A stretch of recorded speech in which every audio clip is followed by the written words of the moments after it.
साहब जी मेरा प्रश्न है, बैठ जाओ, प्रश्न हल हो जाए तो ज्यादा। साहब जी मेरा प्रश्न है कि जो संसार में देखा जाता है कि देवियों या देवताओं के शरीर में जो देवी देवता आते हैं या जो भूत प्रेत जो बताए जाते हैं, ये सत्य है या असत्य है?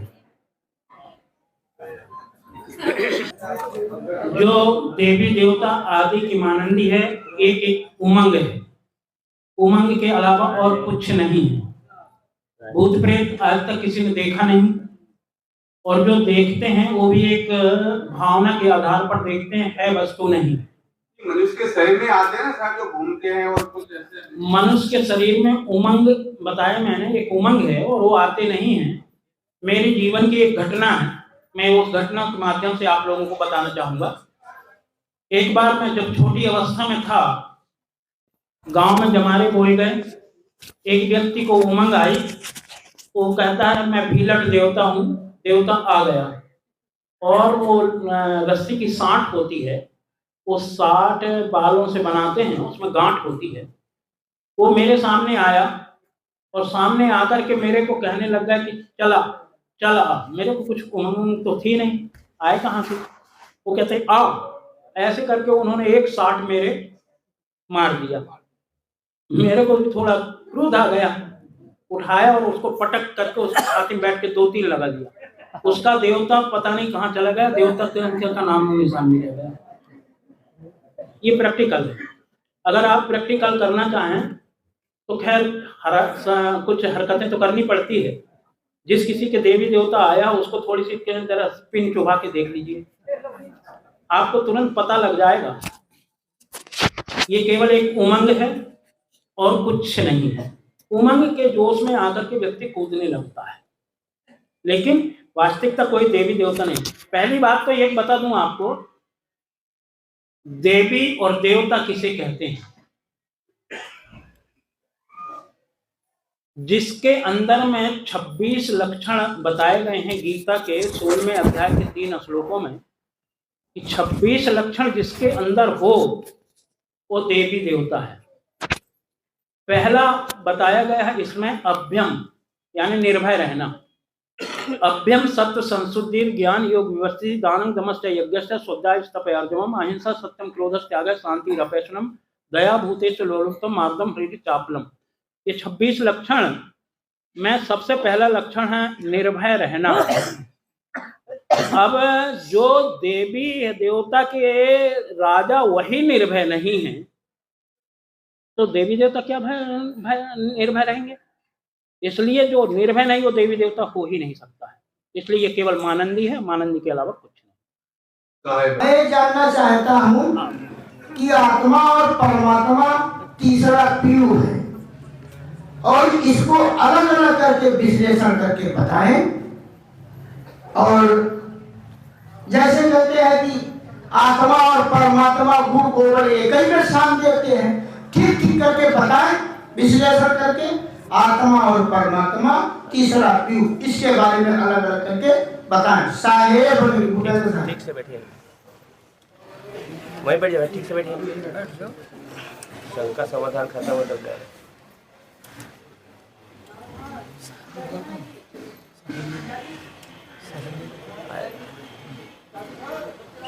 सब हो जाएगा। आत्मा और परमात्मा,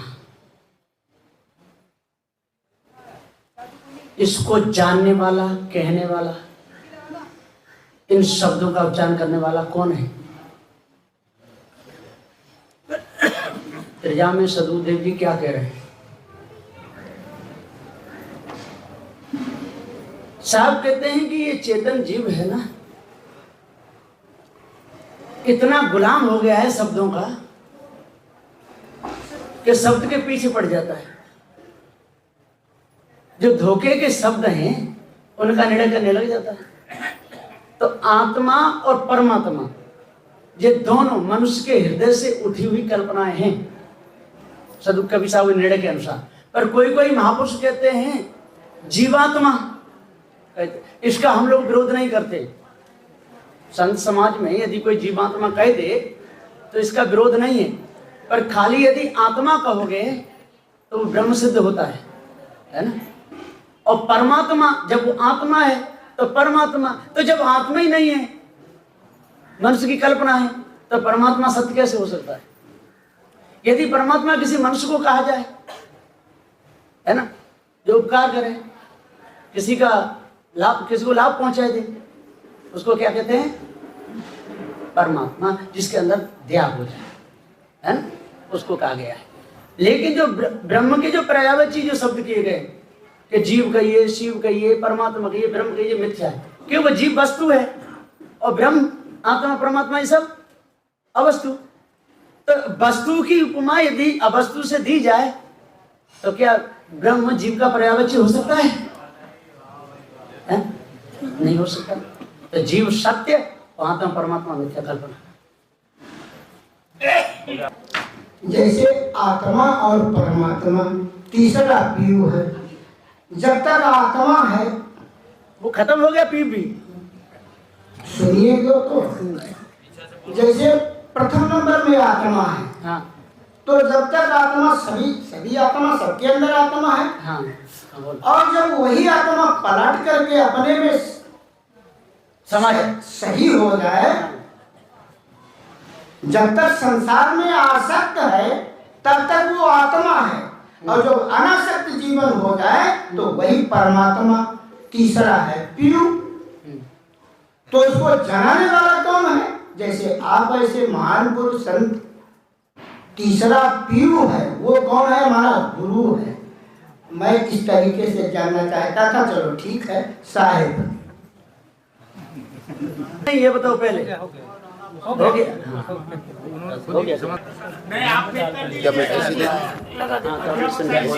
हाँ, उसी की है जो कल्पना जो उठी है ना ब्रह्म की, जो उसी की धाराएं हैं, उसमें भूलना नहीं।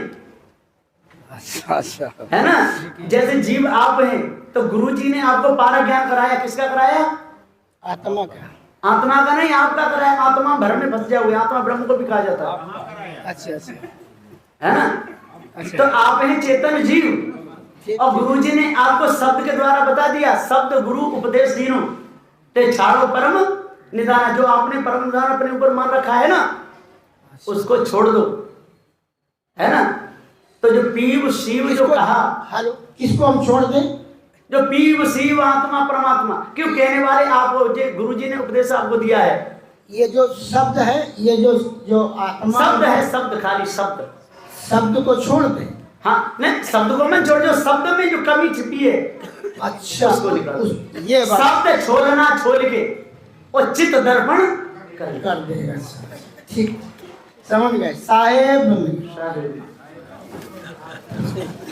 साहेब बंदगी। संत शिरोमणि श्री कबीर साहिब को हजारों बार नतमस्तक बंदगी। थोड़ा आगे आइए। मान साहिब मंच पर विराजमान सभी संत प्रवरों को चरण बंदगी। आगे सभी संत प्रेमी भक्तों को हृदय से प्रणाम व 3 बार बंदगी। साहिब कुछ तेज बोल देंगे। अतः आपसे करबंद वंदना है, कृपा कर हमारे उस शंका को समाधान कर अनुग्रहित करें। जी आप सही। संत प्रेमी भक्तों, हृदय से सभी को 3 बार प्रणाम। आपकी अति कृपा होगी। मैं अमरदास सबका दास गोबर चौकी ताजगंज आगरा से आया हुआ हूँ। साहेब, आत्मा नर है के मादा?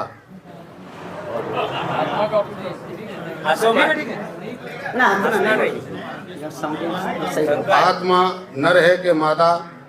सबसे बड़ा आश्चर्य क्या है? घमंड किसे कहते हैं? जीव मोक्ष और आवागमन से छुटकारा क्यों चाहता है?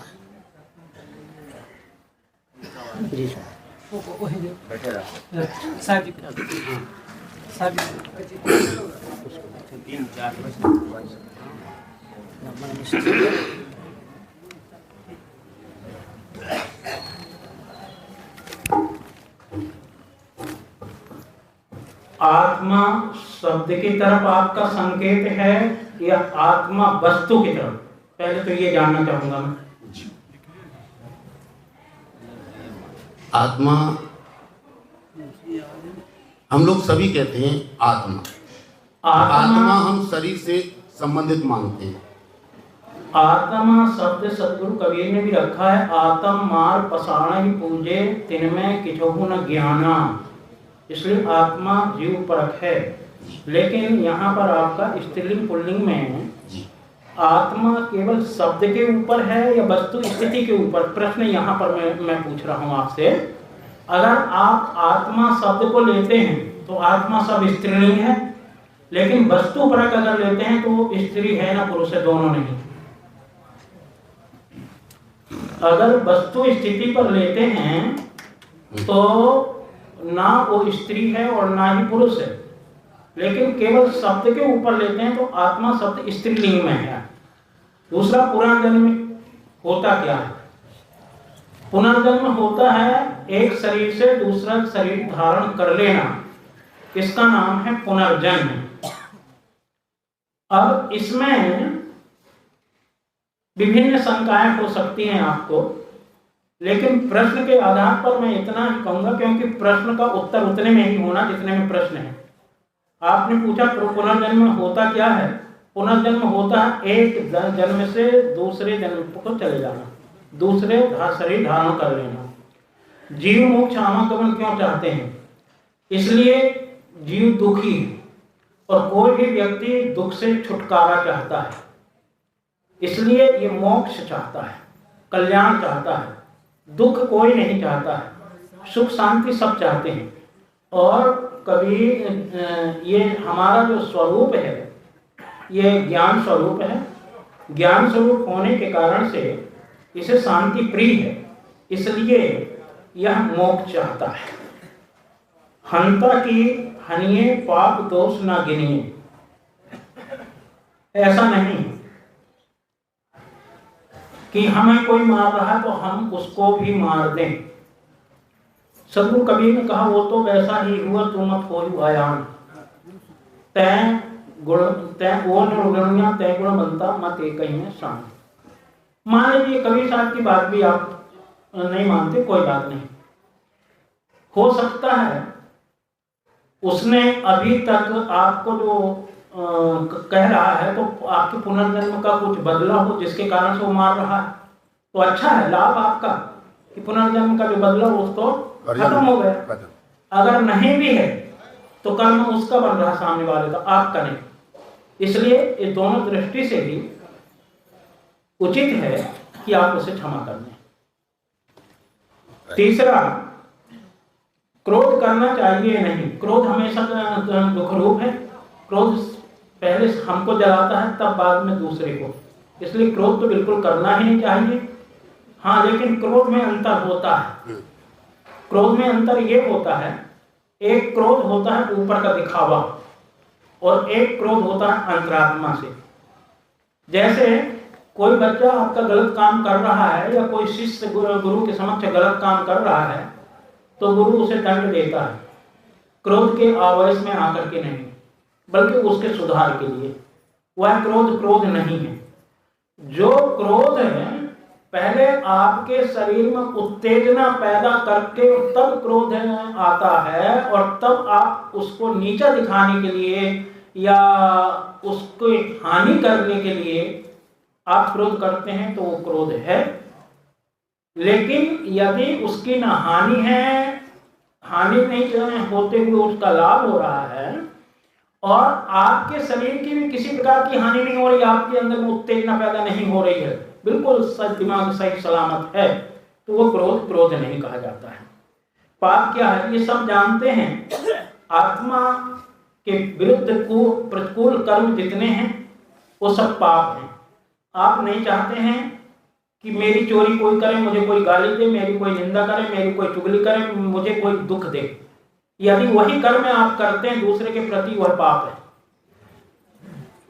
जो आप अपने नहीं चाहते हैं लेकिन दूसरों के प्रति करते हैं तो वह पाप है।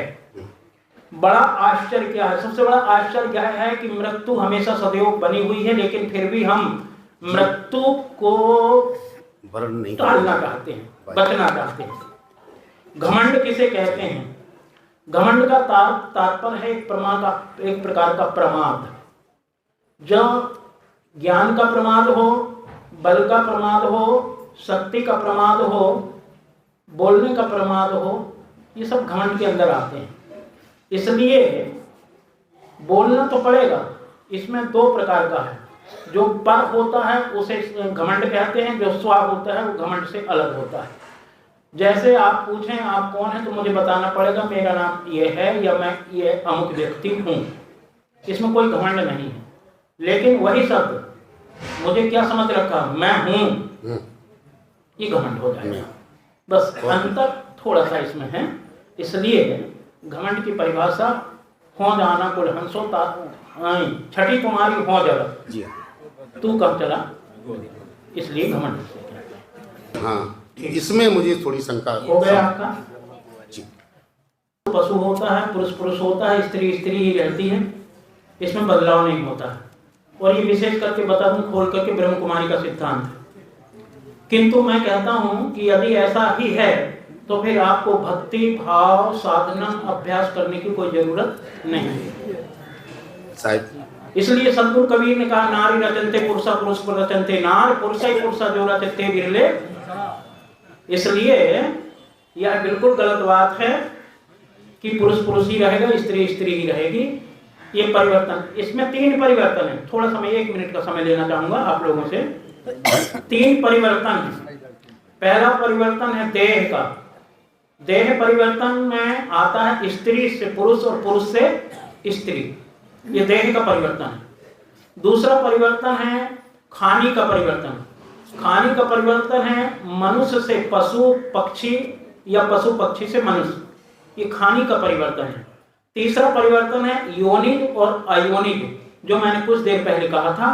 जो माता पिता से पैदा होते हैं योनिज हैं, और जो कृमिकीट आदि गंदगी से पैदा हो जाते हैं वो अयोनिज हैं। ये 3 परिवर्तन होते हैं और ये तीनों परिवर्तनों के लिए ही साधन अभ्यास और ज्ञान की आवश्यकता है। अगर ये परिवर्तन नहीं होते तो आवश्यकता किसी चीज की नहीं थी।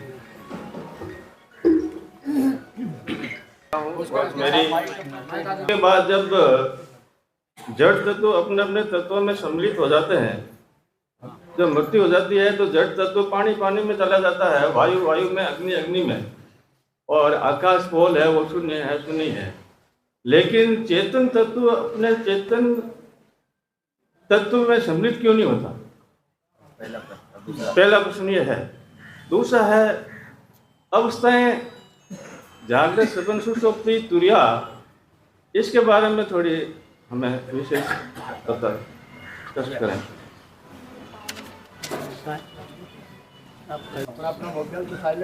पृथ्वी के परमाणु जड़ है, बिल्कुल, और अग्नि के वायु के ये भी जड़ है, ये सब जड़ है। और चेतन जीव चेतन अमर है ना। इसलिए ये ज्ञान स्वरूप है सारे के सारे जीव। वो पहले से अपने आप से कभी बिछुड़े ही नहीं, उसका ज्ञान कभी बिछुड़ा ही नहीं, कहीं से मिलेगा। जो भूला हुआ है अपने पद को, है ना। और वो यदि सुधार हो जाए तो वो तो स्वयं अपने आप ही है, उसमें अपने आप में समाने की जरूरत है ही नहीं।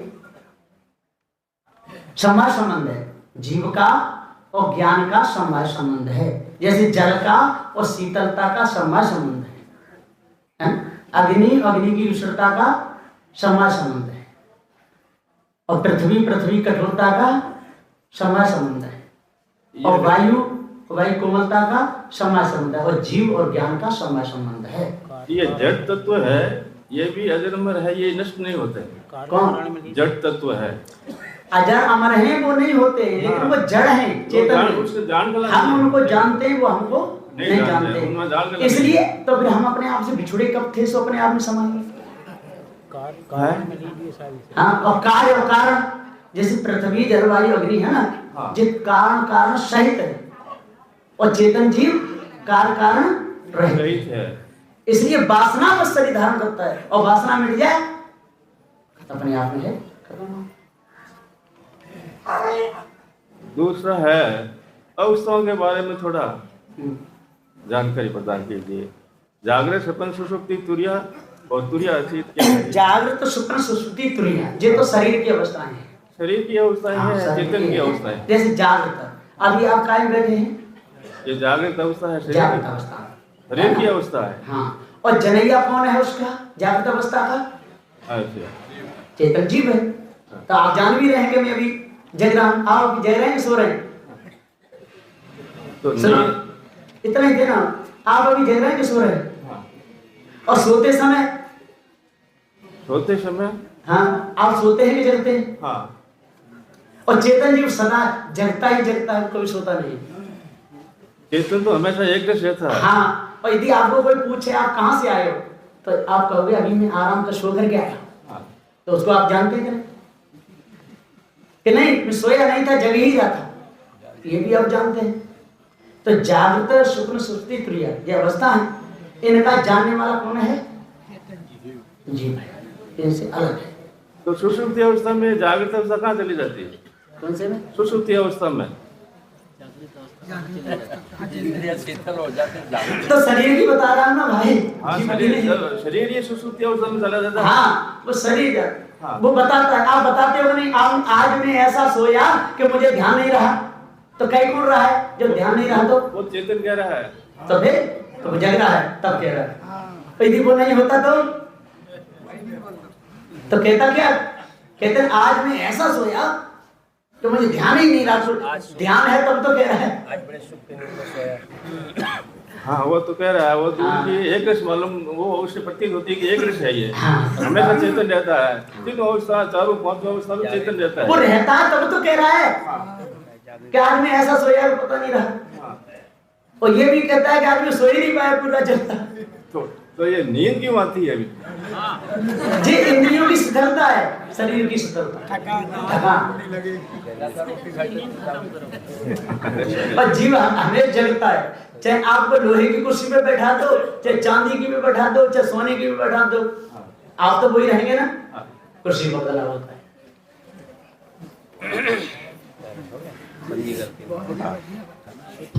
सब ठीक है, सुना नहीं? आप खसकी आप खसकी, माइक नहीं खसका। हमारे खसे सभी प्राणी को सुख देने वाला ऐसा कौन सा वस्तु है कि सबको सुख दे सकता है?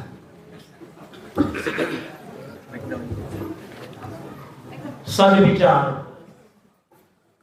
सद्विचार एक ऐसी वस्तु है जो हर किसी को सुख दे सकता है। तो इससे संतोष नहीं हुआ।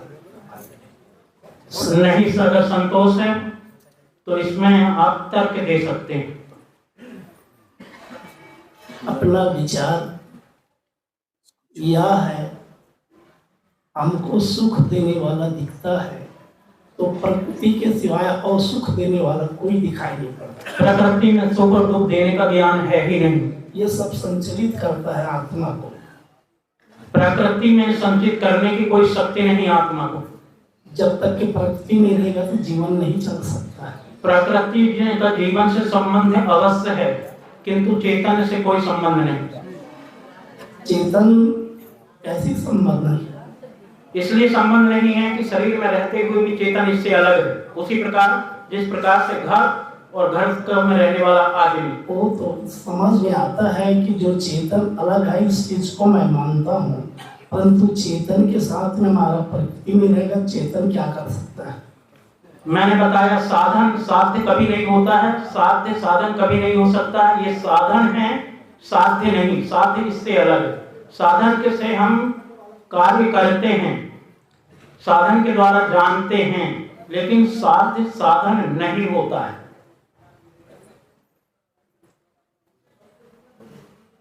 अब बोलना तो बड़ी महापुरुष के साथ में ठीक नहीं, परंतु हमने और प्रश्न कहीं का कहीं जा रहा है आपका। प्रथम जो प्रश्न था, सबको सब सुख कौन दे सकता है? सब अपने आपके सद्विचार ही सबको सुख दे सकते हैं। अगर सब विचार आपके अंदर नहीं है, प्रश्न वहीं खत्म था। आपका दूसरा प्रश्न, तीसरा प्रश्न है। पहला प्रश्न का समाधान हुआ है या नहीं, पहले ये बताइए। क्या बता सकते हो साहब जी, हमको तो वो लगता है जब तक के एक मिनट। जी हाँ, आप कहते हैं क्या बता सकते हैं? समाज बता सकता है कि भाई ये उचित है या अनुचित है, या इसमें कोई तर्क है? जिनका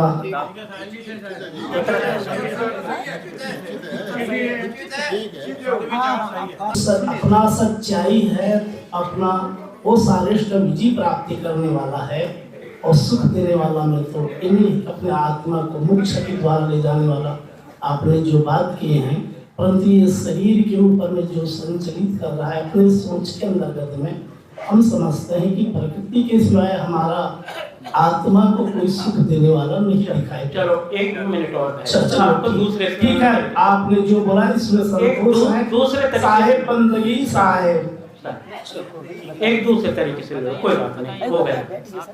पैर है प्रकृति का, हाथ है प्रकृति का, आंख कान नाक कान प्रकृति की ओर से मिली है। पैर चाह रहा, मन कह रहा पैर को कि चल बाजार में, मैं सत्ता ना दूं, पहुंच जाएगा बाजार में। इसलिए प्रकृति साधन है, साध्य नहीं है, उसमें भी सत्ता स्व की है। स्व की सत्ता के बगैर तो नहीं चलता है भाई। इसको छूना नहीं, इसको छूना नहीं। पहले आया अब बोलो साहब जी, ऋग्वेद का एक मंत्र है, एतावानस्य महिमातो जायांस्य पुरुषः पादोस्य विश्वाभूतानि त्रिपादास्य अमृतम देव। इसमें प्रश्न मेरा ये है कि क्या अमृत होता है? अगर होता है तो कहाँ है? कबीर साहब जी ने कहा कि अमृत वस्तु जाने नहीं, बाकी को नहीं जाने। तो स्वयं आप जान ही गए हैं, जब अमृत वस्तु जान ही नहीं, ये स्वयं आप जान ही गए हैं। स्वयं कह ही रहे। और जो अमर है, अजर है, वो अमृत है, ये तो स्वयं आप जान ही रहे हैं, इसमें कोई बात ही नहीं। प्रश्न के साथ में ही आपका समाधान भी आपने ही दे दिया। आप जान वही सही है। नहीं, तो ये तो नहीं बताया ना साहब जी कि अमृत है क्या, मतलब सब जो कह रहा और है अमृत है क्या? अमृत बाहर में कोई वस्तु नहीं है, अमृत है अपना है स्वरूप ही अमृत है, जो कभी मरता ही नहीं। अगर हमारा नित्य सत्य है वही अमृत है, इसके अलावा अलग से कोई अमृत तत्व है ही नहीं। और गीता में जो बातें आई हैं वो काफी भ्रमात्मक हैं, विचारात्मक हैं, क्योंकि गीता में कहीं पर मन को भी आत्मा कह दिया है, कहीं इंद्रियों को भी आत्मा कहा है, और कहीं कहीं चेतन को आत्मा कहा है, और कहीं ब्रह्म को आत्मा कहा है। इसलिए गीता का में बहुत विचारणीय चीजें हैं। 700 श्लोक गीता में हैं, लेकिन लगभग मैं समझता हूँ मेरे विचार से 235 श्लोक ऐसे हैं जो यथार्थता में उतरते हैं। बाकी जितने भी श्लोक हैं वो सब भ्रामक हैं। तो अमृत का स्थान कहाँ हुआ? आपके अपने हृदय में, हृदय बसे ते राम न जाना, बस वह इसमें आ गए हैं लिखे हुए। मैं आप लोगों को सुना देता हूँ। कनी राम जी, गांव साखीन, जिला जोधपुर, राजस्थान, तहसील पिपाड़ शहर। अगर मनुष्य सभी प्राकृतिक आपदा से संपूर्ण मनुष्य नष्ट हो गए तो वापिस उनका मनुष्य रूप में आगमन कैसे होगा? कृपया समझावें। विज्ञान ऐसा कहता है, ये पहला प्रश्न है। दूसरा है, विज्ञान ऐसा कहता है कि कई जातियां भूमि पर से नष्ट हो चुकी हैं, वापिस उत्पन्न नहीं हुई हैं।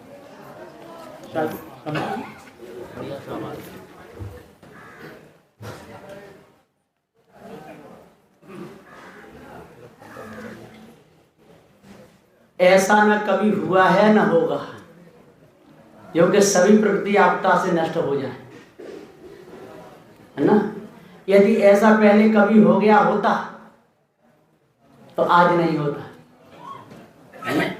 और इनको आप कहते हैं कई प्रजातियां खत्म हो गई हैं।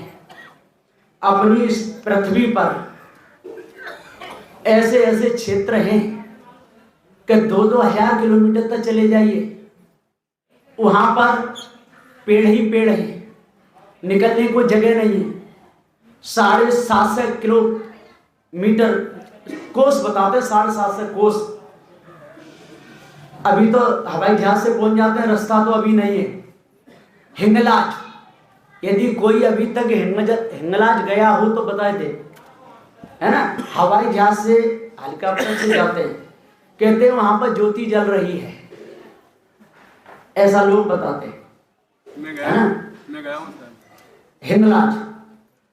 हिंगलाज तक अभी तक कोई नहीं पहुंच पाया है। ज्वालामुखी गया, हाँ, ज्वालामुखी गए होंगे तो ये नहीं कह सकते, है ना।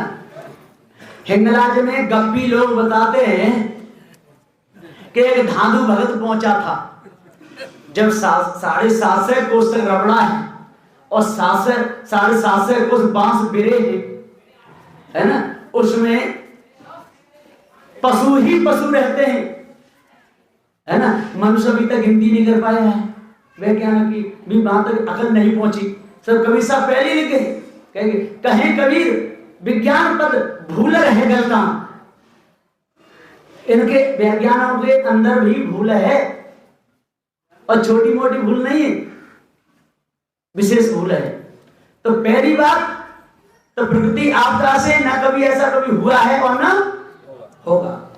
और दूसरा क्या है, मनुष्य नहीं, विज्ञान ऐसा कहता है कई जातियां नष्ट हो गई, है ना। जाति किसको कहते हैं?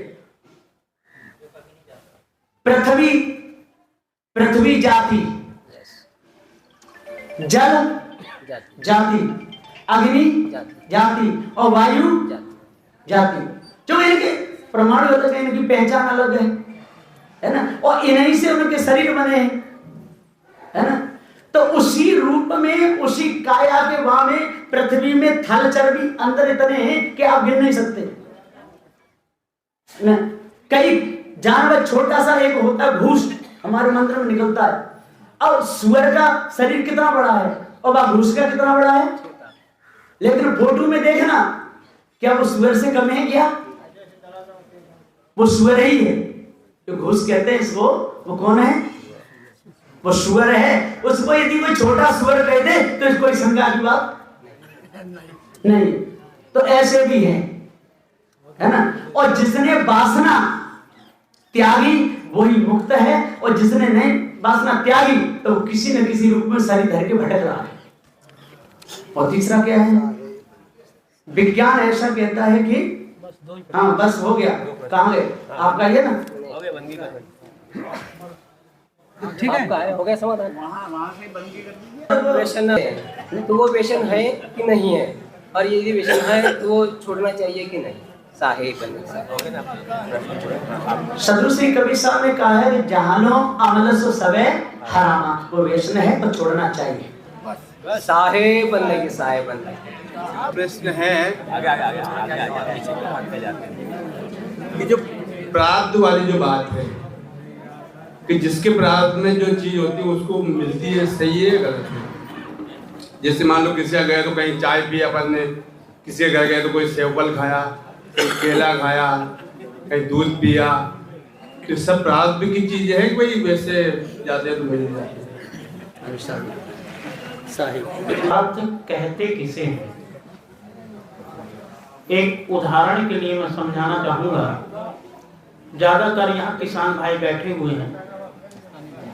किसान खेती करता है और खेती से जो अनाज पैदा करता है, जो वर्तमान में बोया क्रिमाण है, जो डेहरी में रखा हुआ है संचित है, और जो अभी बनाकर के थाली में पारस करके आया है वो है प्रारब्ध। इसलिए आप कोई भी चीज मनमानी खाते रहें और कहे कि मेरे प्रारब्ध में है, ये बिल्कुल उसका दुरुपयोग है। प्रारब्ध उसे कहते हैं अन इच्छा जो मिलत है भोजन वस्त्र विहार, सोई लेत हैं सुखित होए राखत कछुना आधार। सदगुरु पूर्ण शाह जी ने कहा है। तो प्रारब्ध उसे कहते हैं जो हमारे पहले के कर्म से जो संस्कार बन चुके हैं वो प्रारब्ध के रूप में हैं। तो इसीलिए जैसे कोई प्रारब्ध से रोग आ जाता है, रोग भी 3 प्रकार के होते हैं, खान पान से भी हो जाता है, वायरस से भी हो जाता है, कुछ प्रारब्ध से हो जाता है। जो खान पान आदि वायरस से होता है ये दवाओं के द्वारा ठीक हो जाता है, लेकिन जो प्रारब्धिक होता है वो बिना भोग के कभी पूरा नहीं होता है। इसलिए सबको हम जो वर्तमान में कर्म हो रहे हैं इसको सबको हम प्रारब्ध में नहीं ला सकते, नहीं। एक प्रश्न और है साहब जी, जिससे वंश वालों में जो बताया गया कि कबीर साहब ने कमल के फूल से जन्म लिया है, ये सही है या गलत है? बहुत सुंदर प्रश्न है और ये जो प्रश्न है एक गंभीर प्रश्न है। इसके लिए 2 प्रकार के अर्थ हो सकते हैं। एक व्यवहारिक अर्थ है, दूसरा पारमार्थिक अर्थ है। बाहर से कमल के फूल में कोई मानव पैदा नहीं होता है और इसी को लेकर के दयानंद सरस्वती ने ये कहा था कि कबीर कोई कीड़ा रहा होगा, कोई भुनगा रहा होगा, इसलिए कमल के फूल में पैदा हो गया। ये उन्होंने तर्क दिया है दयानंद सरस्वती ने आर्य समाज के, क्योंकि कमल के फूल में भुनगा पैदा हो सकता है, मनुष्य पैदा नहीं होता। लेकिन यदि सदगुरु कबीर साहब के बीजक के आधार पर हम देखते हैं तो सदगुरु कबीर ने कहा है अष्ट कमल होए भूमि आया छूति कहां ते उपजे। तो ये मां का गर्भ कमल जो है, इस कमल को अगर आप लेते हैं तो उसके बगैर किसी की उत्पत्ति हो ही नहीं सकती। इसलिए पारमार्थिक अर्थ है इसका बिल्कुल सत्य है, लेकिन व्यवहारिक अर्थ में लोगे तो बिल्कुल गलत है। वो सही है। नारियल से जल का शोधन कहाँ तक सत्य है या असत्य है? नारियल से यदि शोधा जा सकता है तो यांत्रिक और वैज्ञानिक तरीके से क्या हो सकता है?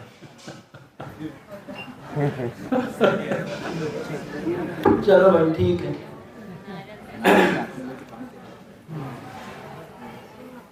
इसमें कुछ तो रहस्य है और रहस्य यह है हमारे शरीर में कई प्रकार के तत्व हैं, जिसमें आयरन तत्व एक तत्व होता है।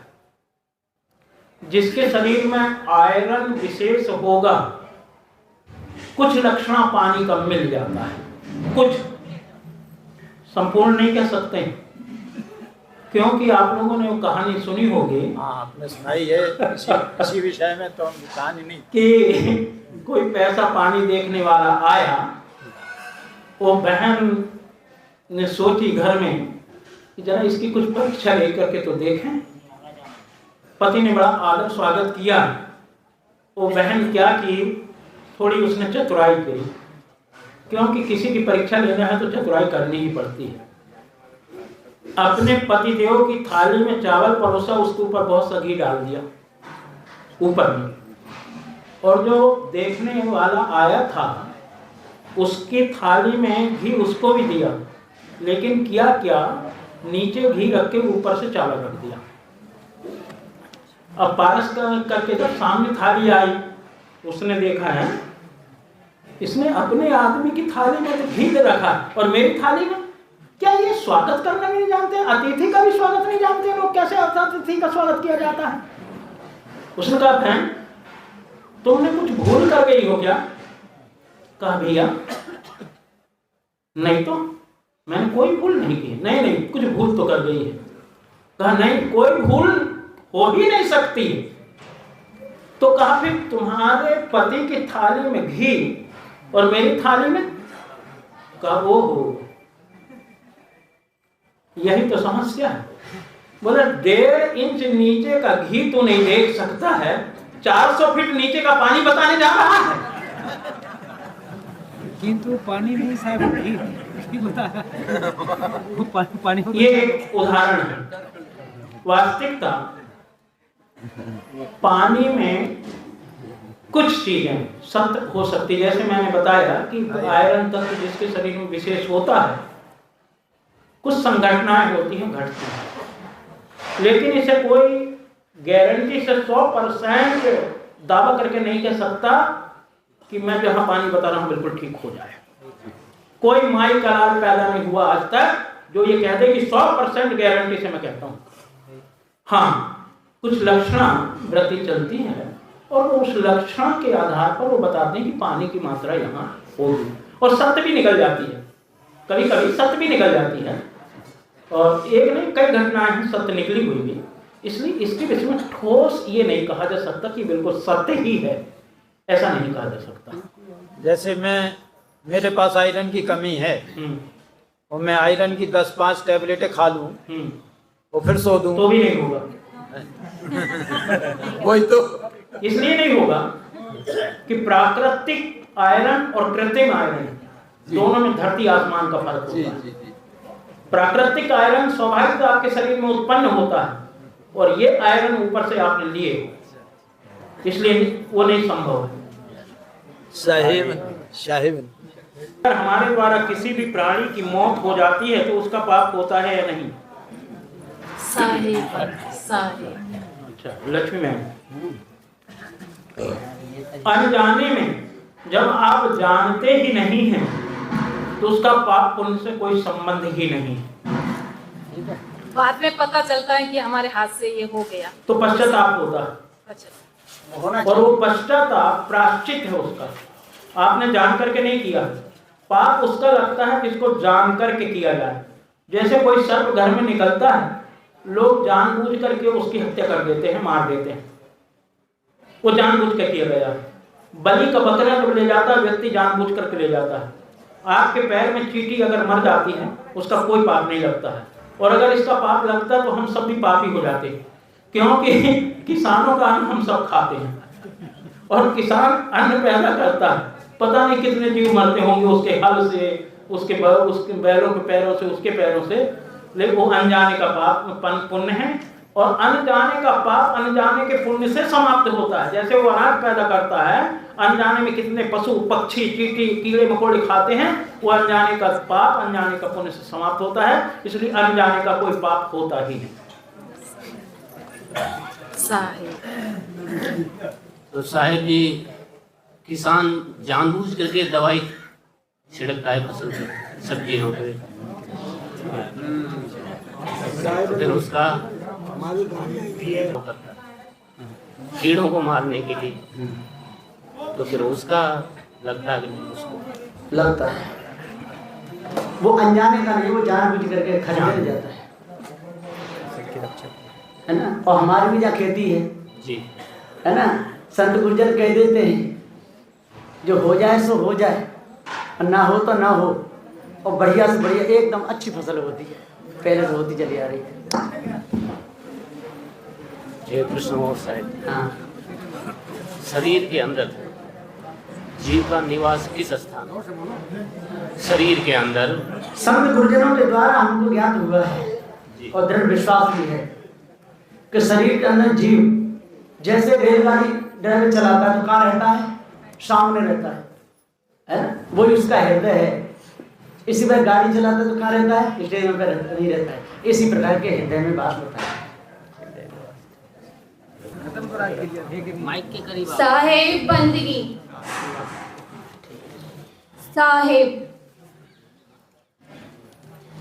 साहेब मैंने सुना है कि कबीर साहेब साकार रूप में तो वह देखने में हमारे जैसे थे, लेकिन मैंने सुना है कि वह वो तत्वों से उत्पत्ति थी उनकी या नहीं। लेकिन जैसे कि हम इंसान को पकड़ने में आता है, वो पकड़ने में नहीं आते थे, तो क्या वो इंसान जैसे उनकी प्रकृति से उत्पत्ति थी यदि ऐसे कोई माया, कोई शक्ति, जैसे कोई माया शक्ति, जैसे कोई प्रकृति, क्या उनसे उनकी उत्पत्ति थी या नहीं? क्योंकि हमने जो पहले से सुना है वो हमारे अंदर घुसा हुआ है, इसमें हम अभी तक विवेक नहीं कर पाए। सदगुरु कबीर को पकड़ते थे, वो पकड़ में आते नहीं थे। उनको तलवार से काटा गया, तलवार से वो कटे नहीं, अग्नि में जलाएगा नहीं जले, पानी में डुबाएगा नहीं डूबे, अनेकों बात कही गई है। लेकिन एक बात मैं पूछना चाहूंगा बहन, कबीर साहब का जो चित्र बना है ये शरीर का है कि अशरीर का? शरीर का भी और शरीर का भी। जैसे शरीर में बताया गया है कि तत्वों से बना है। एक निश्चय बताओ, शरीर का फोटो निकलता है कि बिना शरीर का? वैसे बिना शरीर का। बिना शरीर का। जैसे जिसे बोला गया है, जैसे साकार रूप में वो थे, लेकिन वो ना ही किसी शक्ति से बने थे, ना ही किसी प्रकृति से, ना ही कोई माया से। शक्ति से तुम भी बनी हो बहन, और शक्ति से मैं भी बना हूँ। वो जो साकार रूपी है वो तो बना है। साकार रूपी है या निराकार रूपी? निराकार तो कोई वस्तु होते ही नहीं है, लेकिन साकार है। और अगर सदगुरु कबीर साहब की फोटो ये शरीर के है तो फोटो कैसे लिया गया जब वो पकड़ में नहीं आते थे? तो सुनने में तो ये आया है कि कबीर साहब जी ने जन्म लिया था। सुनने में आया नहीं, आप फिर विवेकवान हो, पढ़ी लिखी हो, आप ये बताओ कि बिना जन्म के आप आई हैं क्या? अभी बताया गया था कि हाँ फूल से उनकी उत्पत्ति हुई थी, तो क्या इंसान फूल से उत्पत्ति हो सकती है क्या? मैंने अभी दोनों बात का निर्णय दिया है। बाहर से व्यवहारिक रीति में अगर कहो तो बिल्कुल मिथ्या है, पारमार्थिक रीति से अगर आप ले उसका अर्थ जैसे कबीर साहब ने कहा अष्ट कमल होए पोहमी आया, माता के गर्भ कमल को अष्ट कमल कहा गया है। और हम सभी माँ के अष्ट कमल से ही पैदा हुए हैं। इसलिए जो व्यक्ति पैदा लेगा उसका शरीर होगा, और जिसका शरीर होगा उसी की फोटो बनेगी, जो अशरीरी होगा उसकी फोटो नहीं बन सकती है। इसलिए कबीर साहिब जी सशरीर थे, और जो ये वाणी कही गई है उनके विषय में, तो उनकी महत्वता बढ़ाने के लिए केवल काल्पनिक वाणी जोड़ दी गई है।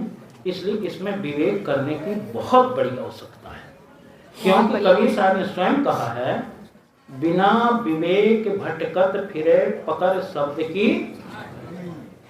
बिना विवेक के शब्द की छाई पकड़ करके आदमी भटक रहा है। इसलिए हमें विवेक की आवश्यकता है। जितने जो 52 कसनी लिखी गई हैं कबीर साहब की, अति संयुक्ति में लिखी गई हैं। कुछ घटना घटी होंगी, नहीं कहा जा सकता है। जब हमारे साधारण व्यक्तियों के साथ में घटती है, एक महापुरुष के साथ में अवश्य घटी होंगी, लेकिन उसमें इतनी अति संयुक्ति जोड़ दी गई है जिसकी सीमा नहीं। मैं एक बार की एक घटना सुनाना चाहूंगा। सन 79 की बात है।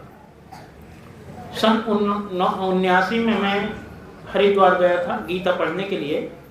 सहारनपुर में उदित नाम साहिब जी उस समय विराजमान थे। उदित नाम साहिब जी का चौका था वहाँ। उस चौका में मैं भी चला गया। उस समय श्री निर्णय साहिब जी, श्री भयहरण साहिब जी, अशोक साहिब जी, कई संत थे। निर्णय साहिब तो अभी हैं, पर और संत जिनका शरीर छूट चुका है। तो वहाँ पर ये उदित नाम साहिब जी ने चौका किए, और चौका में बहुत कुछ बातें कही उन्होंने। चौका के अंतिम में पर वो नारियल उठा करके उन्होंने बताया कि ये यम का सिर है, ये इसकी जटाएं हैं, ये मुंह है, ये आँख है, ये नाक है। मैं सिर मोड़ देता हूँ यम का मंत्र के द्वारा, उसके बाद में ये नहीं पकड़ेगा। जैसा उनका प्रारूप था वैसा बताए, सुनते रहा मैं भी। दूसरा प्रश्न, पहला प्रश्न का जब समाधान हो जाएगा बहन, तब दूसरा प्रश्न। उसके बाद में उन्होंने कहा कि कबीर साहब ये जो पारखी बनते हैं बहुत बड़े, कबीर साहब को तो अग्नि में जलाया गया था, इनको भी अग्नि में जलाया जाए। कबीर साहब नहीं जले थे, ये भी ना जले। मैं सुनते रहा। अंतोगत्वा चौका हुआ, नारियल मोड़े गए। नारियल मोड़ने के बाद में प्रसाद वितरण हुआ। तो पहले प्रसाद संतों को दिया जाता है। सब संत प्रसाद उठ के लिए। मैं बैठा रहा। श्री साहिब जी ने कहा महात्मा जी चलो प्रसाद लो। क्यों नहीं प्रसाद उठ रहे हो? मैं कहा साहब जी नहीं, मैं नहीं लूंगा। नहीं लोगे? क्यों नहीं लोगे? मैं कहा साहब जी मैं मांस नहीं खाता हूं।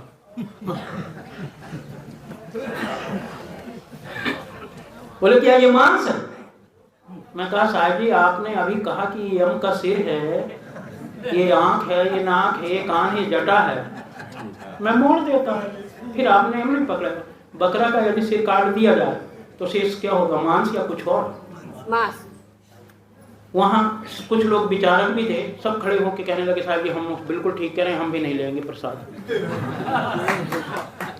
अंतोगत्वा उदित नाम साहिब जी को ये कहना हुआ कि भैया ये समझाने के लिए कहा हूँ, ये तो प्रसाद है, नारियल है, ये कोई मांस नहीं है। मैं पुनः साहिब जी से रिपीट किया कि साहिब जी आज से आप आज्ञा दे दीजिए ये सब भक्तों को कि जैसे केला, सेब, संतरा, मौसम्बी सब फल लोग खाते हैं, ऐसे ही नारियल भी सब लोग अपने हाथ से मोड़ के खा लेंगे। मोड़ना मतलब तोड़ना। चढ़ा हुआ नारियल को जो तोड़ते हैं उसको कहते हैं नारियल मोड़ना। और उनके उसमें उन्होंने कहा कि नहीं ये नहीं हो सकता। हम कहा क्यों? अगर फल है तो ये लागू कीजिए, और नहीं तो यम का सिर है, ये मांस है। फिर उन्होंने दूसरा प्रश्न ये किए। तो मैं कहा साहब जी ठीक है, आप हम तो कबीर साहब को उतना नहीं मानते हैं, लेकिन आप तो कबीर साहब के मूल वो हैं और हम छोटे मोटे संत हैं। आप तो उसके इस गलती के जवाबदार हैं। आप बड़े पुरुष हैं, श्रेष्ठ हैं। आग में तो क्या रखें, लेकिन थोड़ी सी आग आपके हाथ में रख करके देखा जाए, क्योंकि आप बड़े हैं। पहले तो बड़ों की परीक्षा होगी ना, हम जैसे छोटों की बाद में होगी। तो बड़ों की परीक्षा पहले हो तो पता लग जाएगा। कहने का तात्पर्य है पंच भौतिक शरीर कबीर साहब का भी था, हमारा आपका सबका पंच भौतिक शरीर है। और जो ये लोग कहते हैं पानी से पैदा नहीं, श्वासा नहीं शरीर, अन्न आहार करता नहीं, ताकर नाम कबीर, गगन मंडल से उतरा सदगुरु सत्य कबीर, जलज माही पौढ़न की दो दीनन का पीर। इसका अर्थ आध्यात्मिक अर्थ को जो भौतिक में लगा देते हैं, इसलिए इसका अर्थ का अनर्थ कर देते हैं। पानी से पैदा नहीं, पानी कहिए माता का रजवीर, इससे चेतन जीव की उत्पत्ति नहीं हो सकती। इससे शरीर उत्पन्न हो सकता है, चेतन जीव नहीं। और वहां चेतन जीव के विषय में कहा पानी से पैदा नहीं, श्वासा नहीं शरीर, श्वासा और शरीर ये भी हमारे शरीर का है, पंच तत्वों का है। अन्न आहार करते हैं, ये 5 तत्वों के लिए करते हैं। और इसी को बीजक में सदगुरु श्री काशीदेव ने कहा है, बीजक का यह कहना है, काया वीर श्री कबीर कहावे, बीजक का यह है कहना भी। पद में सदगुरु श्री काशीदेव ने इस पद में लिखे हैं।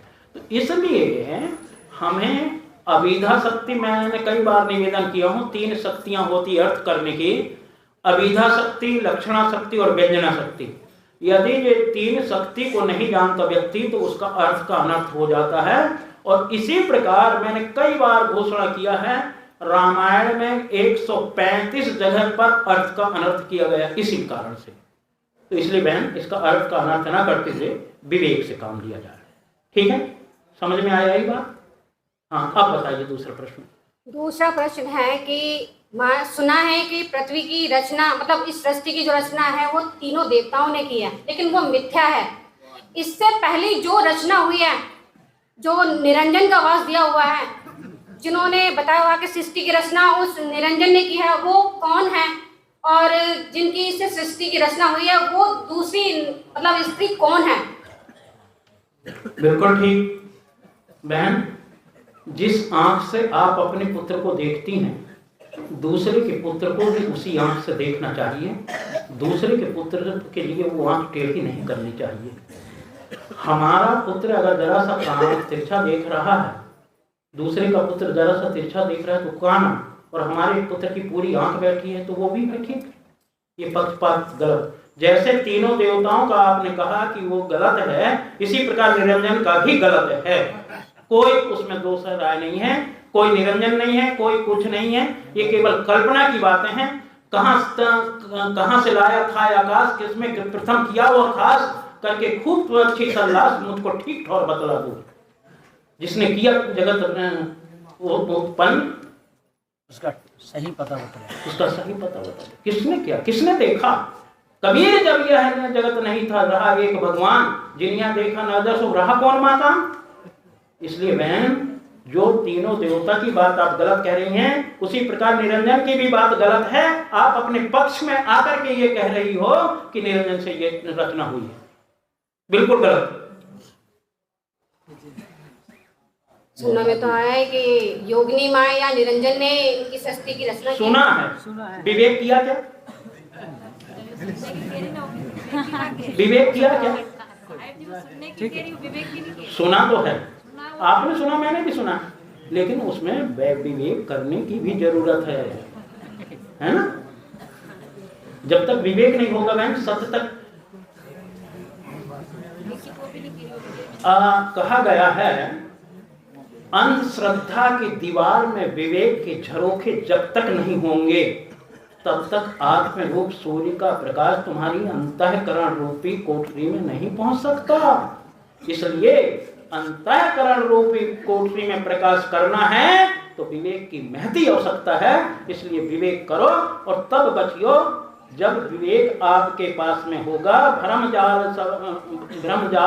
बगजाल है, बूढ़े बहुत अचेत, ये भ्रमजाल है, वाणी का जाल है बगजाल, बूढ़े बहुत अचेत कहें कभी से बाँचिए जाके हृदय। इसलिए बहन जी विवेक कीजिए, और विवेक करके जो विवेक से ठहरे, 2 और 2 3 कहोगे, चाहे छोटा सा बच्चा, मानोगे उसकी बात? 100 साल का बूढ़ा कहे तो नहीं मानोगे ना, नहीं मानोगे, है ना। इसी प्रकार ये भी जो बात आपने कहा कि ब्रह्मा विष्णु देवता ने रचना गलत की है, वो तो गलत है, तो निरंजन की आपने सही कैसे मान लिया? क्योंकि आपका ये पक्ष था, इसलिए ये पक्ष को भी छोड़ो। कौन सी बुक पढ़ेंगे? हाँ? कौन सी बुक पढ़ लेंगे बेचारे? मैंने सुना है, वो तो इतना ही कह रही, मैंने सुना है। विवेक तो आप बता रहे हैं, वो तो सुना है कि नहीं? सुनी बात पूरी नहीं होती। आंख और कान में 4 इंच का अंतर है। मैंने तो खाली पूछा है, प्रश्न किया है। चलो कोई बात नहीं, पूछना आपका कर्तव्य है, पूछना, पर उसको विवेक करो और विवेक करके निर्णय लो। ठीक है? पहले ये बताइए कि मुर्गी पहले आई या अंडा पहले आया? बहुत सुंदर, बहुत सुंदर। दोनों अनादि हैं। मुर्गी के बिना अंडा नहीं हो सकता, अंडा के बगैर मुर्गी नहीं हो सकती। इसलिए दोनों अनादि हैं। हम ये नहीं कह सकते रात पहले की दिन पहले, स्त्री पहले की पुरुष पहले, मुर्गी पहले की अंडा पहले, ये नहीं कह सकते। दोनों अनादि हैं। पहले करना तो इसी मत इसी में तो सब शाही बन गई। सर मैं आगे समाधान करना चाहता, शाही बंदेगी। साहिब जी नमस्ते। ये प्रश्न करना चाह रहा हूँ कि पृथ्वी से भारी क्या है, पानी से पतला कौन, अग्नि से तेज क्या है और काजल से काला।